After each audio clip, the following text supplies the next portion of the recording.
Hallo et guten Tag chez Qui Vive pour cette courte vidéo de notre série Le droit allemand en 5 minutes. Aujourd'hui, nous abordons en quelques minutes les points les plus importants concernant la création d'une GmbH en Allemagne, les différentes étapes, les formalités à respecter et enfin les frais et délais à prendre en compte. Comme d'habitude, nous resterons clairs et concis et nous concentrerons sur les aspects pratiques. En fin de vidéo, vous allez recevoir un petit cours d'allemand. Nous publions régulièrement des vidéos sur les points les plus importants du droit des affaires allemand.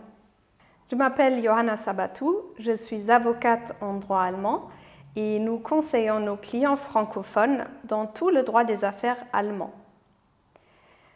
Pour info, vous trouverez des informations complémentaires et des liens en dessous de la vidéo.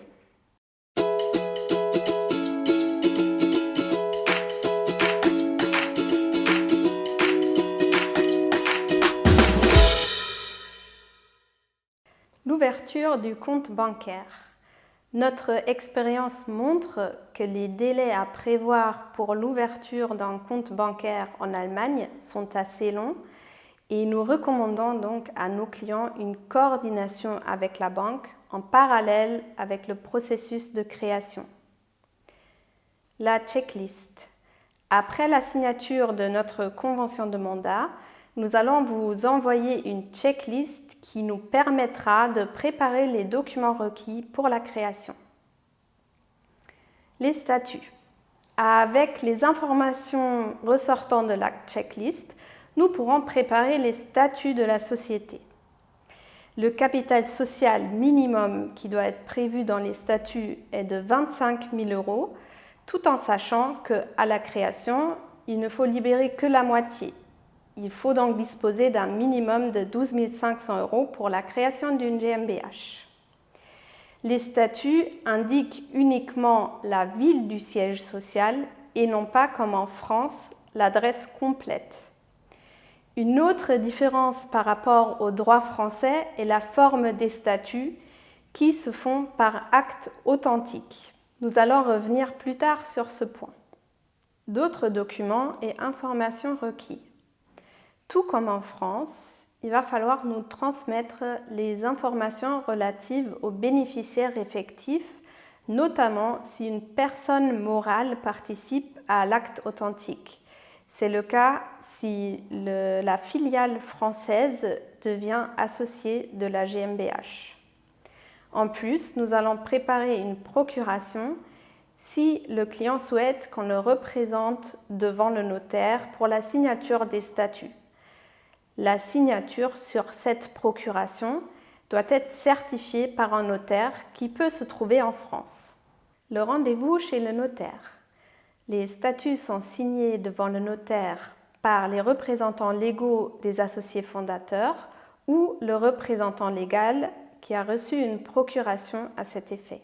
Si le futur gérant de la GmbH se déplace en Allemagne pour le rendez-vous chez le notaire, il peut signer à cette occasion également la demande d'inscription au registre de commerce que le notaire accepterait de garder sous séquestre jusqu'au paiement du capital social. L'ouverture du compte bancaire. Avec l'acte authentique, le processus de l'ouverture du compte bancaire peut être finalisé et le capital social peut être libéré sur ce compte. Demande d'inscription.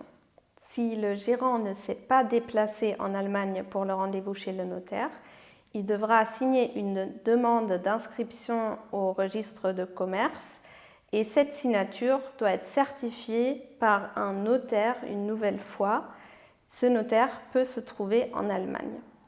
Communication des documents au tribunal d'instance du registre de commerce compétent.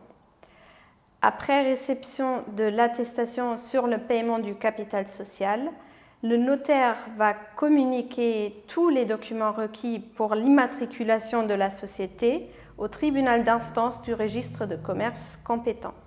Les délais. Nous comptons généralement 2 à 3 mois à partir de la réception de la checklist jusqu'à l'immatriculation de la société au registre de commerce, tout en sachant que les délais peuvent varier en fonction du tribunal d'instance compétent. Demande d'un numéro de TVA et une déclaration de l'activité professionnelle. Après l'immatriculation de votre société, votre expert comptable pourra faire la demande d'un numéro de TVA à l'autorité fiscale allemande et déclarer votre activité à l'administration communale compétente. Les frais. Il faudra prendre en compte les frais d'avocat, les frais du notaire et les frais de publication et compter entre 4 et 5 000 € pour la création de votre société. Et pour finir, comme promis, notre petit cours d'allemand. Satzung, statut. Sitz, siège. Stammkapital, capital social. Laissez vos commentaires et questions en dessous de la vidéo. Nous attendons votre feedback avec impatience. Au revoir und bis bald!